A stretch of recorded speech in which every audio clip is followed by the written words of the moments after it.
welcome to the next video I've been doing for the Ashford Gaming Club, based on things we might find interesting.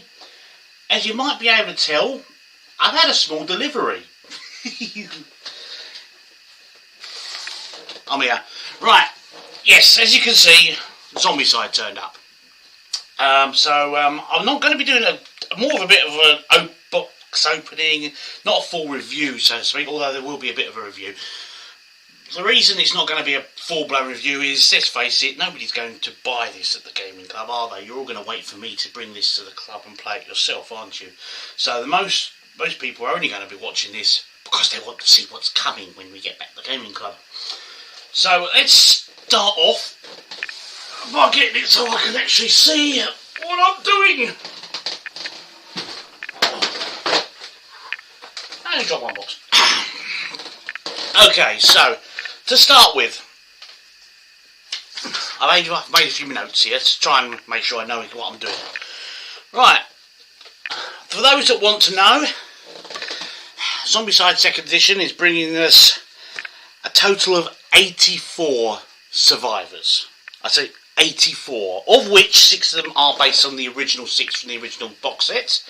Amy, Doug, etc. and so forth. That still leaves us a total of 78 new characters to choose from. Now granted, quite a few of them are Kickstarter exclusives, which obviously won't be available on sale unless you want to pay the slightly higher prices on eBay for them. But again, as most of you will be playing my set at the gaming club, that's not really much of a concern, is it? I will have a total of 78 new survivors from you to choose from. This is obviously on top of all the survivors I already had for 1st edition, which I've now got upgrade cards for to allow me to use them in the new 2nd edition. That's well over 100 characters to choose from. Please do not start complaining you can't choose the character. You can't find a character of your choice just because somebody else chosen the one you are. There must be another half decent one there that suits your game style. It brings in a total of 18 new abominations. 18! There is a total of 45 new missions. However, out of those 45, 10 of them are based on the original missions from the original 1st edition box set. So the next 15 are completely new ones. The remaining 20 are 10 missions in the Fort Hendricks expansion, which is designed to be played as part of a campaign, and the other 10 are from the Washington ZC expansion, again designed to be played as part of a campaign. You can play them individually if you want, however there is obviously various, finding a secret which will have a bearing on the next mission, which obviously if you're playing them as one-off standalones won't be as interesting to you. So in truth, you've really got 25 standalone missions, barring any other online ones, and they've already started to pop up on the official website. So there is more stuff coming there, but I think 25, that's enough to be getting on with, isn't it? Let's face it, we usually go for the hardest ones anyway, just to have a bit of a bloodlust. So those are the bullet points initially. What I've decided to do, people, for this is to kind of work it on. First, look at what's changed aesthetically. What's been just made a bit of a repackaging, reboot, new fashion. What's changed aesthetically to just make it look better? Not a lot, actually. The rule book, for example, shows you. The artwork is pretty much the same style, very zombie style, and the rulebook layout isn't much different. It shows you all nice, glorious colour pictures about how to play the game, etc., and all that. In truth, there wasn't much that needed changing in that regard. You didn't play Zombicide because you wanted a dark, foreboding game, did you? You wanted play Zombicide because it was, fun, colourful, and there was lots of killing involved. So aesthetically in that regard, not a lot has changed. However, a few things have changed. The dashboards have changed. You remember those card dashboards? Gone. They have learnt the lessons from Black Plague and what's it with the sci-fi version, Invader, I think it was, or something like that. The upshot is they've been replaced by those plastic dashboards, which we have an example here. I'll show you. Because being the completionist I am, I went and bought everything. So, the new dashboards. As you can see, there is a space for what's in your one hand and what's in the other hand. You simply put the cards there. You've got your, what used to be an experience tracker on the bottom. That's now listed as adrenaline. We'll come to that in a minute. And the whole select just move along there, which obviously replaced that little paper clip that sat along the top of your cardboard board. And that's also quite robust actually. It doesn't wobble about like on Black Plague version. And for your backpack, because remember in the old first edition you could have 5 cards carried by you, 2 in hand and 3 in your backpack. Well, the 3 in your backpack go in these slots at the back here and they stand up, so you can always see clearly what your character's got. This is important because when when some of the more updates or changes to some of the cards, a lot more stuff is usable from the backpack, and it will clearly say can be used whilst in your backpack on the card. So you will need to be able to clearly see what you've got at any given time. Right? So that's the dashboards. Vast improvement in my opinion. We always knew that was coming anyway after the success of Black Plague's plastic dashboards. And it won't go in the box. Yeah. There you go, it will. So the dashboards is probably the second big improvement. So, what else is happening? Next thing is tidy ups. I forgot that. What's been tidied up? The zombie cards have been tidied up quite a bit. Quite often the old zombie cards would literally have down the side, red, yellow, orange, or red, orange, yellow, and blue, depending on the adrenaline level of the player, the highest adrenaline level of the players involved in the game at the time, and then a symbol representing the type of zombie, and then times by 2, 3, whatever. So you'd have a picture of a running zombie, you'd have a picture of a walker, you'd have a picture of a fatty, and so on and so forth, right? This did cause a bit of confusion sometimes when people getting the card out and going, 1 fatty, and then somebody look over the shoulder, no, I think you'll find that's an abomination. Are you sure? Alright, okay, one abomination then. Or somebody going, 3 walkers, put them down, put the card down, and after you put the models on the table, somebody goes, that's not a walker, that's a runner. Is it? Oh, it looked like just a kind of leaning walker. That's all changed now. The card clearly states at the top what it is, whether it's walkers, runners, fatties, abomination, etc. And simply then lists by the colour level the number of them.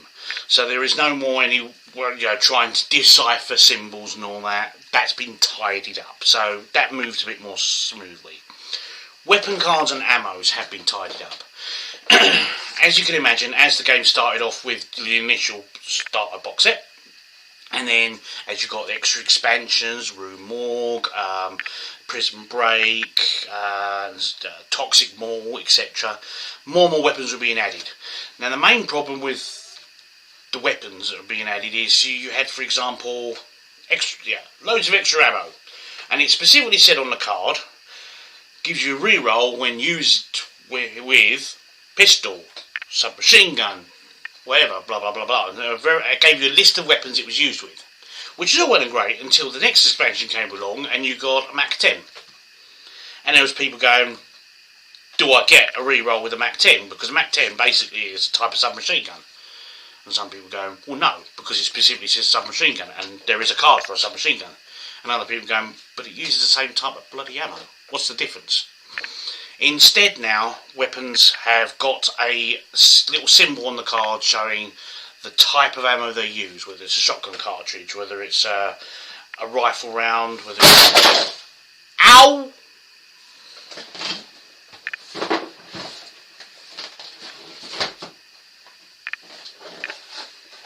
It's all good. It's all good. Anyway, as I was saying, the weapons have a symbol showing whether it's a rifle round they use, whether it's a 9mm round, whether it's a shotgun round, etc. And then on the extra ammo cards, it says, gives rerolls to any weapon using this type of ammo. Much more cleared up. Setup is also tidied up a lot. It no longer in the missions. See if I can find an example. How clear it is now for you, but basically you'll see that there is no little tokens listed, objective markers or anything like that in those maps. There's a reason for that, because the map boards already have open crates on them. So there'll be open objective crates, etc. And there'll also be open weapon crates. And whenever you set up the board, you automatically put a closed weapon or closed objective crate on top of each one of them. Right? And then when you get there, you simply take the token. Obviously underneath is now an open crate to show that it's been opened. Right? So the map, you're not having to continually check, see how many tokens, where do I place them and all that. As soon as you put the board down, it's literally there. It's on the board. It's much clearer there. And the other big thing is you'll notice there is no door tokens. Now the walls have preset doors in them, and you only have to put down a door token over a door you have opened. So set up for the beginning of the game goes much quicker. That's the setup. Adrenaline. Not really a rule change, adrenaline, but basically the experience track on the dashboards, as I mentioned earlier, that's now renamed adrenaline. It's only really coming into effect when you're dealing with the campaigns from the Fort Hendricks and the Washington ZC expansions, because you can gain experience which can be used to purchase skills which stay with your character throughout the campaign.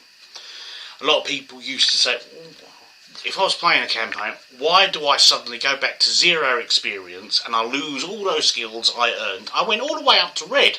I got a red skill during the last game. Why am I back at box standard again? This more explains why, because you weren't really gaining experience, you were gaining adrenaline and getting more and more pumped up on the killing. Between the missions, you've now calmed down. You've had a cigarette, you've had a night's sleep, perhaps had a beer, etc. So, yes, experience has been renamed adrenaline, which explains why it's not there between missions in a campaign version. Next on to the changes. Right. Zombie Rush. Oh, you're going to hate this one. You're going to hate it. Basically, there is a new type of zombie card called Zombie Rush. Just like you used to have the ones where you draw a zombie card and say, all runners get an extra activation. Oh, God. There is a new one which is the Zombie Rush one, which is you simply place that many of whatever type of zombie, 4 walkers, 6 runners, whatever happens to be on the card. You not only spawn them, but they then get a free activation straight away. The main difference is only the ones on that spawn point will get this extra activation.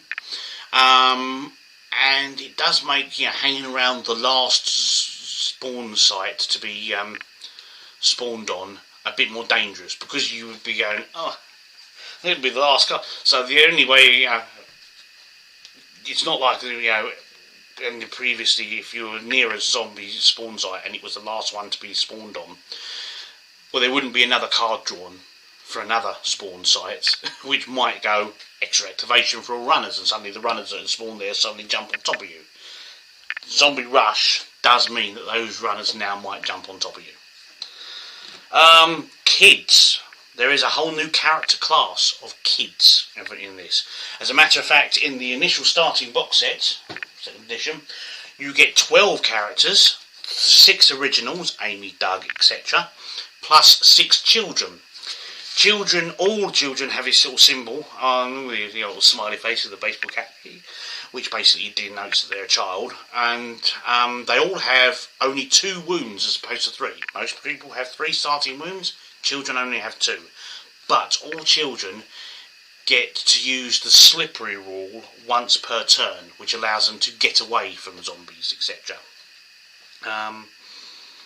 So you've got a completely new class there, and they're obviously in the extra characters. I've got quite a few more kids as well as part of the obviously Kickstarter stretch goal stuff and all that. Dark zones and nighttime. Right, the first part, Dark Zones, is only applicable in the initial starter box. Basically, in the old system, when you open a building, every room spawned some zombies. You draw a card for every room in the building. Not so much the case now. Buildings tend to be a bit bigger, and there's more zombies on each card, by the way. So, which means there'd be just a horrendous amount of zombies coming out of a big building if you opened one door. Instead, however, the maps, different rooms are either well lit because they've got windows and skylights, etc., or they're dark. And if they're in darkness, that's where the zombies are hiding. So you only spawn zombies in darkened rooms. It's quite clear on the boards. The other thing is you can't see beyond rooms that are dark, etc., and also shooting at targets in dark rooms. Your accuracy for your ranged weapons becomes a 6+, which means zombies hiding in the dark really becomes a bit of a pain in the arse, and you really don't want to hang around outside a darkened room when you know there's some zombies in there, because they will come running out at you. You want to back off and let them come out into the light before you black them. The Night Rules is basically an extension of this, and has been brought in by the 2 expansions, Fort Hendricks and Washington ZC. Basically, you start off, the first player token is actually a clock, with a little dial on it. And it starts off whatever time the mission denotes. If you're using Night Rules in a mission that doesn't have Night Rules as part of the campaign rules, you can do that. You just simply agree what time you're setting the time clock to start at, and then it goes on. But every time the token is handed to the next player on, like it was in the original first edition rules, the time clock is moved on 1 hour. So it may start at 7 a.m. With player 1. Player 2 gets it, and they're now the first player, but it gets moved on to 8 a.m. Then when it goes passed around to player 3 for the turn 3, it moves on to 9 a.m. and goes on like this until it then turns into the night time, and I believe night time is from about 6 p.m. till 6 a.m. something like that. During night time, all vision is restricted to only 1 space away, and all shooting requires a 6+ to hit. However, zombies can't see any more than what's in their zone, so they are restricted purely on hunting by sound at night time, as opposed to running towards people they can see. It doesn't therefore allow you to sneak past groups of zombies in the darkness, which is great. However, you can't bloody hit anything in the night time, can you? Because I've got this minigun here that rolls 5 dice, yes, but I'm requiring 60 to hit. And of course, you're going to generate lots of noise, which will then eventually attract all the zombies. There is, however, the torches have been upgraded a bit to compensate for this. Any torch or anything that says light source on its card can be used when you either as an action to activate it, or as part of a shooting against. So I'm going to shoot that guy. You can automatically activate the torch as part of it, and it will illuminate your zone plus the neighbouring zone you're pointing towards. So you always point the torch in one of the 4 directions. Right. which again removes all night rules. Great, yes, so you can black all the zombies in there. However, any zombie that can see light when it comes to the zombie activation phase gets an extra activation because it's oh look, Christmas trees, big light display. We've all seen the zombie film where they end up distracting zombies with fireworks in the sky. It's a bit like that. As soon as they see light source, they get an extra activation, and so you can end up at night time suddenly drawing a huge number of zombies to you. So that's darkness and nighttime rules, which I think is really going to be quite interesting. Target priority. Target priority has been simplified a lot and has literally become simple. You hit abominations or fatties first. Simple. If there's a choice, you get to choose, right? As the expansions and all that for first edition had grown and grown, there was more different type. So the target priority list grew and grew and grew and grew. As to which order you had to hit things in. When that's shrunk down literally, it starts off fatty's abomination. No matter what type of fatty. So if you're using old school berserker zombies or toxic zombies, etc. And that means there is normal fatties and toxic fatties in there, plus say a berserker abomination. You choose. It's simply that group is the first to be shot at. You choose which one. Oh, I'll kill the toxic one first. I'll then kill the normal fatty next. Oh dear, now I've got to tell them how to take care of the abomination. I don't have a damage-3 weapon. The next group is always walkers of whatever type, and the third group is always runners of whatever type. Simple. So runners are always the last ones here. So it's simplified. I suppose even way you could class that as a bit of a tidy up, but it has changed it quite a bit, so it does move far more smoothly. And it does mean runners are always the last to be hit, unless you've got sniper skill. What's next?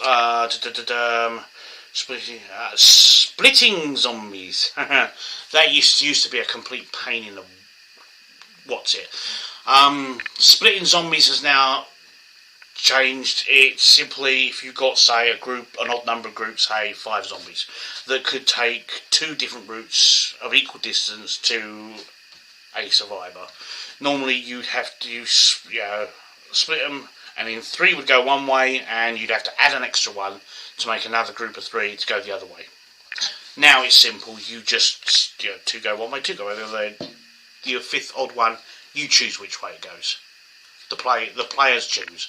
So zombies don't increase in number by splitting anymore. That's gone. Friendly fire. Friendly fire in first edition basically meant if you shot into a zone with friendly people in it, you hit them first, unless you had sniper skill. Now that says later versions like the Black Plague and Invader completely did away with that and basically said only misses hit friendly survivors. That has been adopted by 2nd edition now. So unless you've got sniper or something, misses hit friendly troops. If you've got point blank, then your range shots have the same ability as melee in point blank range. So in other words, you can choose what they hit. And if you've got sniper, misses do not cause friendly fire either.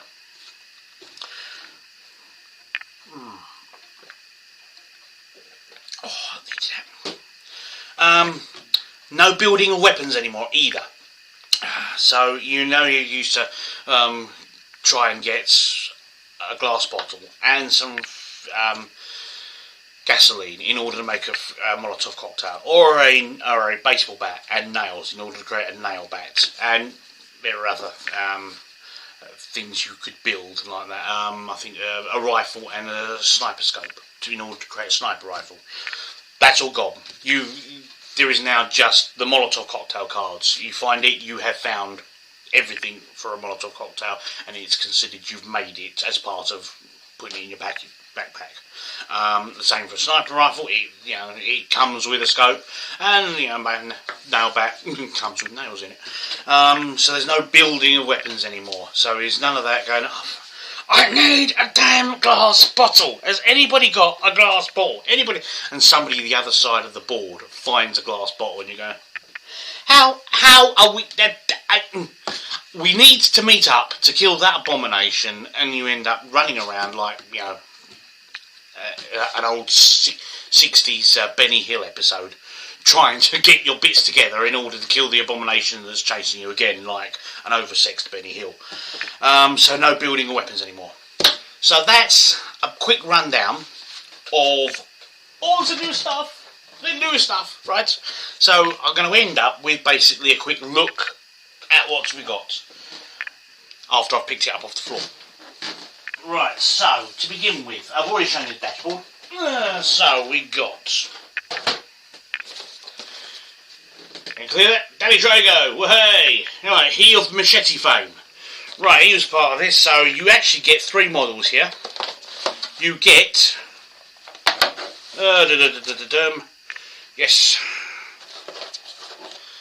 you get an abomination version of him, a zombie version of him, and a survivor version of him. So you can play him as survivor version, and he gets sick, especially if he's carrying machetes. He actually has a special rule which makes him really powerful whilst carrying machetes, right? However, you can instead have him as a zombie version, and you simply work the Danny Trejo cards into the deck of zombie cards. Fine, no problem there. And then what happens is, when you get the first Drago card comes up, it's if there is no walker on there, you spawn the walker. If, however, there is already a walker there, he mutates into the abomination version. And if there is already an abomination version on the table, well, he gets an extra activation. Run of the nails. But yes, you can't knock Danny Trejo. You love a bit of Danny Trejo. The presidents. Yep. You get 6 presidents there. You've got running from going back in history all up to present day. You've got Abraham Lincoln, which my wife is going to love because she loved the book Abraham Lincoln's Vampire Slayer. And yes, he is toting a great big axe like in the book. Then you've got Ronald Reagan. Then you've got Bill Clinton, you've got George Bush Jr., then you've got Obama. That's it, you've got Obama, and everybody's favourite, Trump. I really want to see if somebody is actually going to play Trump and try and keep him alive, not just try and get him killed. Yeah. Now these can all be played as playable characters. They can also alternatively be used as alternative presidents to rescue in the Washington ZC campaign, because you go in to rescue the president. I mentioned about trying not to get Trump killed. This is an extra rule I forgot to mention in my changes. If the defeat conditions have been changed a fair bit, in that one character dies, one survivor dies, the whole lot lose. So there is no more any heroic last stands. Big Ben, you know I'm talking to you. You know, you sacrificing yourself for my wife to try and prove how noble you are. You get yourself killed now, we all lose, including my wife, okay? And Ian, no running off on your own, because you get yourself killed, we all lose again. Unless the mission specifically says otherwise, if one of the players dies, everybody loses straight away. Don't die! Don't run off on your own! Don't sacrifice yourself heroically! Don't do it! Okay, what else have we got? I've already mentioned the extra. That's oh yes. We've got urban legends. Dun, dun, dun. Right, that is basically some of the extra abominations that you've got available. Right, so you basically got a clown abomination, you've got some kind of night horror wolfy ratty thingy-majig. I'm not quite entirely certain what that is, but you've got an alien grey abomination called the Abductor, and you've also got a overgrown sewer crocodile abomination. So have a good old. Again, the models are beautiful, which causes me a bit of a problem, because I decided after attempting to paint all my Black Plague stuff, never going to do that again. So I was never going to paint all of this lot. Life's too short. Oh, it's so beautiful. No, I'm not going to do that. Honest. I'm not going to start. Honest, Paula. Okay. I'll do that in a minute. That's an interesting part. Right. Survival Chronicles. Right, basically, we'll be getting to this in a minute.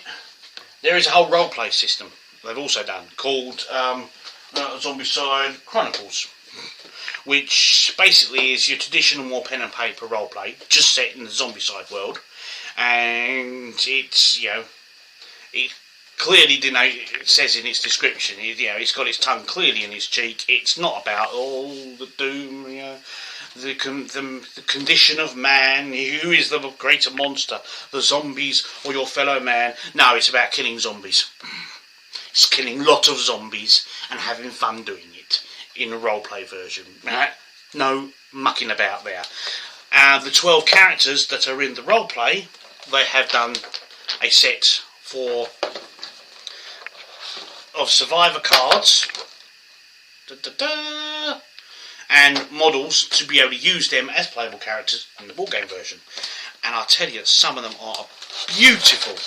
This just shows you how much the models have improved. Oh, I don't unpack it, but yeah, just I mean, look at some of those. The what's it called? The guy in a wheelchair. I half want to play him just because for the model. I won't be though. I'll be playing as Queen Elizabeth. Come. I just because they can go around doing my impersonation. I can't say what he used to say as Queen Elizabeth, because Philip is dead. But I can send the zombies to meet Philip. Terrible impersonation, I know. This is why I work at a normal Monday to Friday job and I don't do impersonations as a living, because if I could do good impersonations, I wouldn't be here. Okay. Okay. This, I won't bother getting it out, but basically it's a set of cards. Right, there you go. Zombies and Companions upgrade kit. This is basically a load of cards to allow you to use the zombies and companions, etc., from the first edition in the new version. Right? And how that works is, so all your toxic zombies, your skinners, berserker zombies, etc., they've all got cards in here, so you can effectively port them over and put them in to the new second edition, including dog companions, crow zombies, zombie dogs, etc. They're all in there. This is purely aesthetic, but when me and my wife saw it, we went,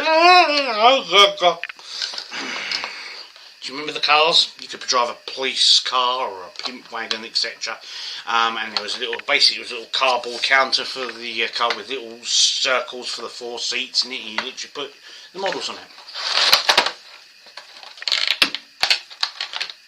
check those bad boys out.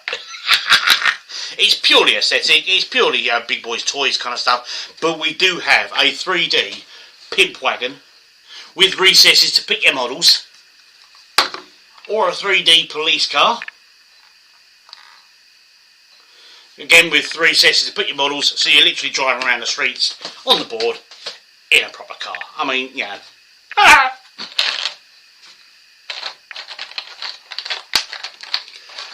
Love it, love it, love it. This is why we will be, when this comes to the Ashford Gaming Club, be doing some games with some driving. Because the rules for driving have become far smoother, far more simpler, etc. So they're not as complicated as they used to be. And we've got them, so we've got to do it, haven't we? It's got to be done. Alright, one of the things that fell behind my chair. These two, yes.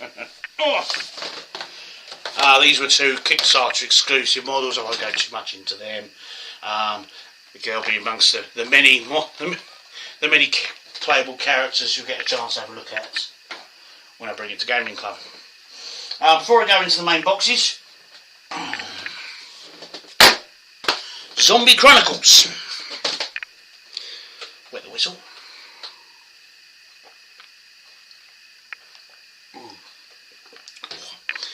Can't believe how much dry you get doing this.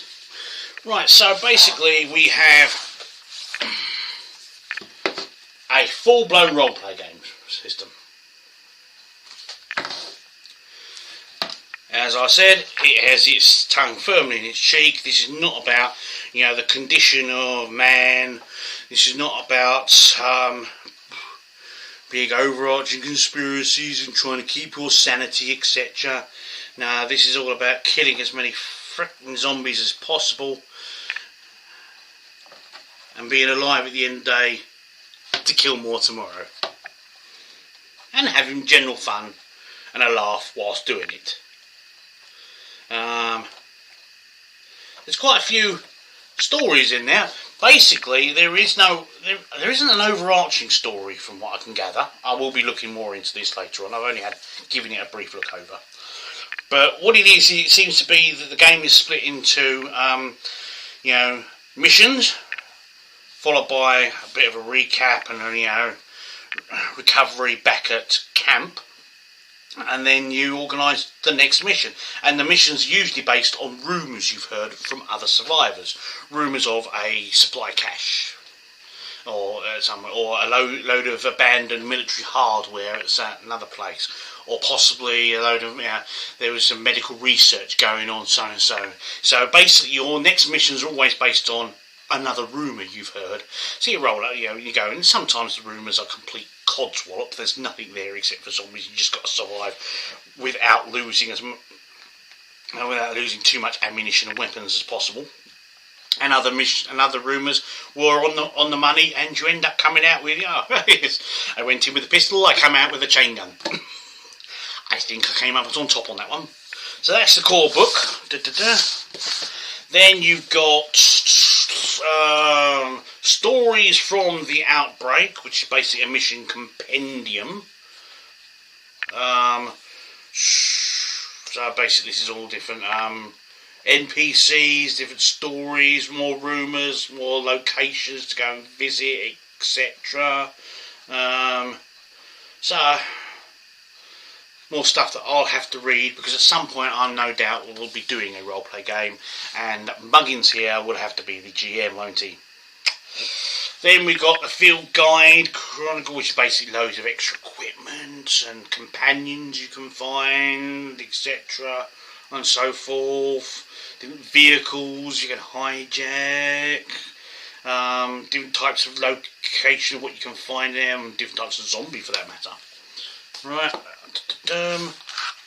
And then you got which was the Games Master Starter Kit, which basically has in it, I won't bother opening it up at this point, but it's basically got the screen, and it's got I think it was about 4 or 6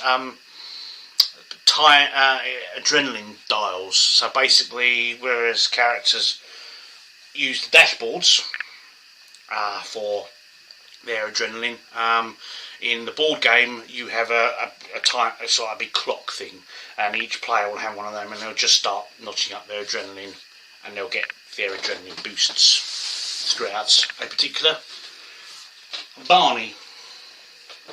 So that's that one.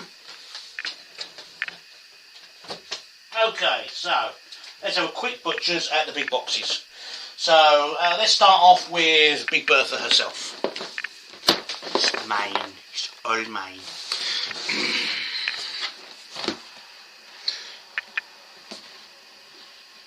Haha. Right. Okay. So your usual stuff. We've come to expect this now. Yes, I've already taken out, done all the counters. Alright, so you get your character cards, as you'd expect, which are now the smaller versions. Players of Black Plague and all that will be very familiar with them. You'll notice on these that they've got all the skills down one side, which marry up with the pegs in the dashboard. So you peg out your skills, and the wounds down the other side, so you peg out the amount of wounds you take them. On the back, however, it'll list some notes on some of the skills they got. In her case, for Amy, it's medic. So you don't have to. It doesn't list every single rule, and an abbreviated version of it on the back. But it's the most common ones you'll need will be on the back. So, for example, +1 free move, +1 free action, +1 free, they're pretty self-explanatory. You don't need to really look into them too much. However, medic does have a bit more involved, so it has been included on the back of the card. Same with all of them, really. Oh yes, talking about that does remind me. There is no zombie characters in 2nd edition. So we could go, in 1st edition, your survivor could be turned into a zombie and still be playing on the side of the rest of the team. This version, that has been completely removed. However, if you've got, like I have now, the cards from the original survivors in the Kickstarter box, those ones still can be played as zombie survivors. Actually start off with 5 hit points. So you can play as a zombie Amy and all that if you've got the Kickstarter stuff.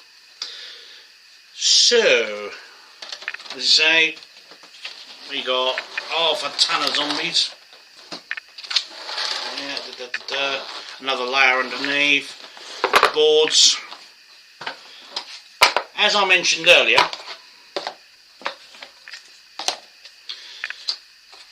boards now already have, if I can see there, there's an empty crate, weapons crate, and down there is an empty mission crate.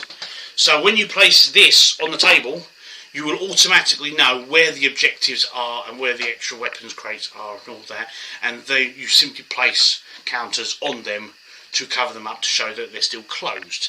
And when somebody comes up to it, they'll open it, remove the counter, you then display an open one. So setup is a bit more smooth than that, and you'll also notice, like there, is a door already in the wall of the building. So you don't place doors tokens at the beginning of the game anymore. You only have to go around placing door tokens after you've prized it open. It does make setup a bit quicker.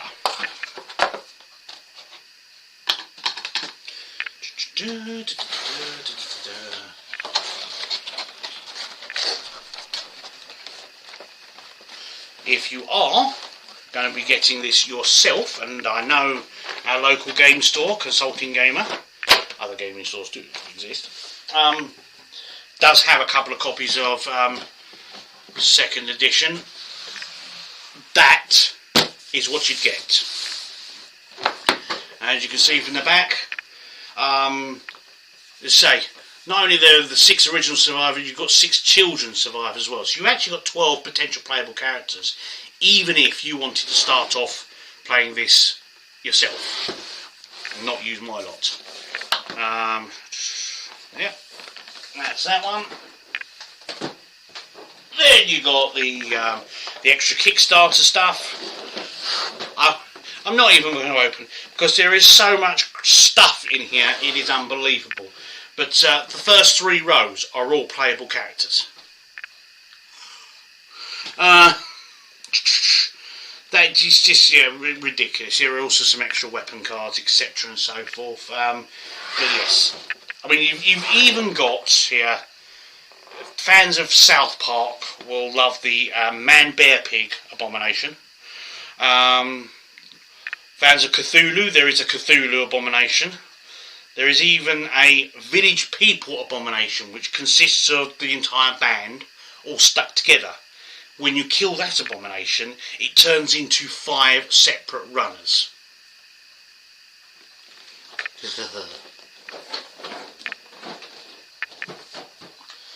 Right, then we got active expansion. I'm going to start off with Washington ZC.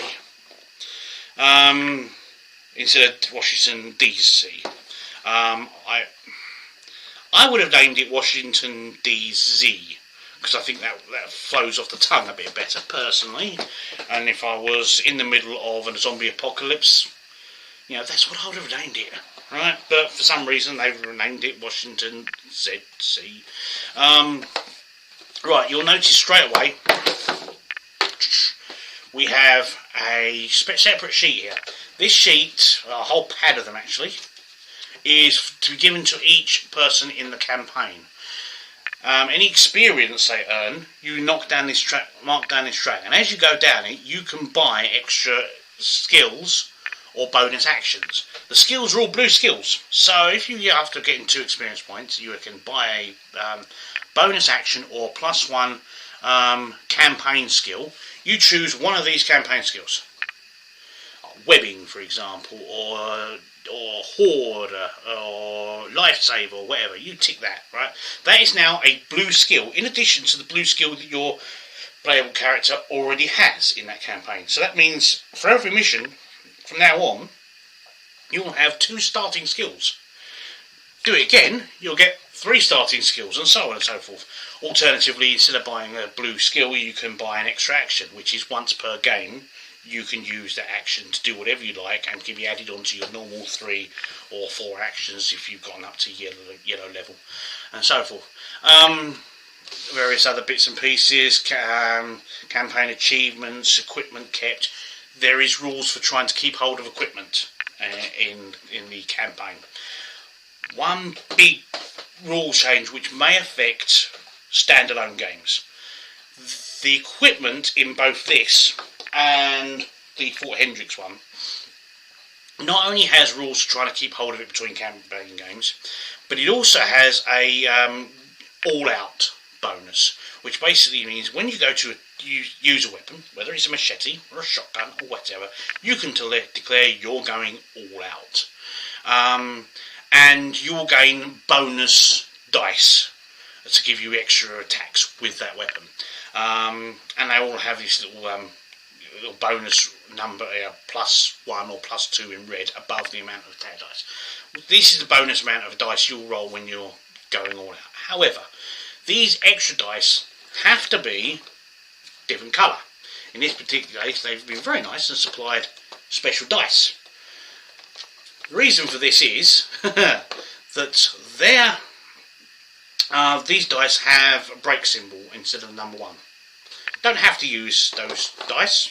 You can use ordinary dice as long as they're a different colour from the rest. But if any of those extra dice turn up a 1 or a break symbol if you're using the actual proper dice, then after that attack your weapon's broken because you just went too overboard with it. There's a whole set of new weapons with these going all out bonuses in this and the other one. Enough really, quite frankly, to substitute the whole lot for all of the weapons in the core game. So you could, if you wanted to, substitute the weapons deck from the core game with the weapons deck from these 2 expansions, so that you've then got the option to literally go all out. think we'll be doing that actually. I definitely think that's going to be like, because it adds a bit of extra. Or do I push it? Do I push it? Yeah, I push it. Yeah, I killed him. But my favourite baseball bat's just broken. Oh shit. Sugar. My apologies, sugar. Just in case my mother watches this. Okay, here's the other expansion, Fort Hendricks. A quick look on the back there. Right, this one is the only one that's actually bringing in a new type of zombie. These shooter zombies. Basically, they're infected military who, every once in a while, remember that they've got an assault rifle slung over their shoulder and just shoot it off in all directions every now and again. Don't always do it. They count as walkers, for all respects, but every once in a while, if you pull the right card out with a shooting symbol, they will literally just shoot in all directions, and they will actually inflict a wound on everybody they can see. So they can become pretty lethal. So have a guy who's got sniper or a sniper rifle and take them out when they turn up if you're going to be playing with them. Yeah, so again, so it's got your campaign sheets, which every player will require, and sort of your tiles, etc. Characters, they've got far more of a military feel, these ones, obviously, because they're going in investigating a military base. No surprising there. Here we go, there's the time dial. Both of these two expansions have this time dial, which effectively replaces the first player. So I've got it set to 7 AM at the moment, as you can see. Right now, after my turn, I pass it around clockwise to the next player who's sitting. Paula, it's your turn. She gets it and she moves it 1 to 1. So now it's 8 AM. And so when she's finished, a new turn, it gets passed to the next player around, and he turns it around to 9, and so on. When it gets all the way around to night time, which is from 7 PM till 6 AM, right? The night time, which again a nice little polished touch. They've abbreviated nighttime rules on the back. So you go, oh, it's night time. What do we do at night time? Well, where's the rule book? No, don't need the rule book. Just turn the counter over. There it is. Ah, yes. All ranged attacks have an accuracy of 6. Survivors' line of sight is restricted to up to 1 space away, and zombies have line of sight of 0. Done. Simple. Beautiful. You can't knock the thought that's gone into something. They have learnt a lot about simplifying and cleaning things up.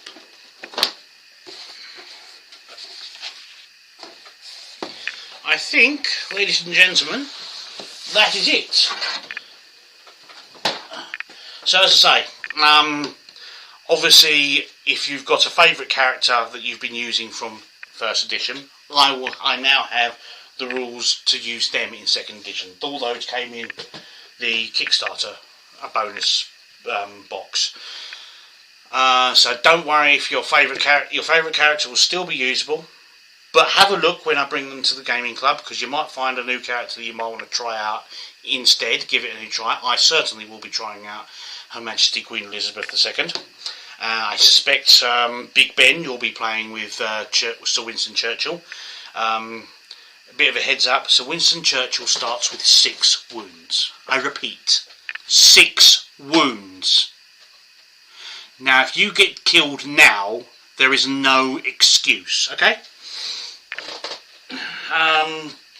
So I think that's pretty much it. I'm going to clear up the mess after, dropping it all.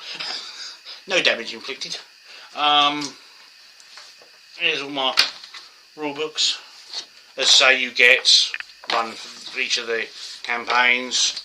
You get the one from the main core book, and you got one giving you basically all the rules for the different types of abominations and other funny zombies from the reboot box set.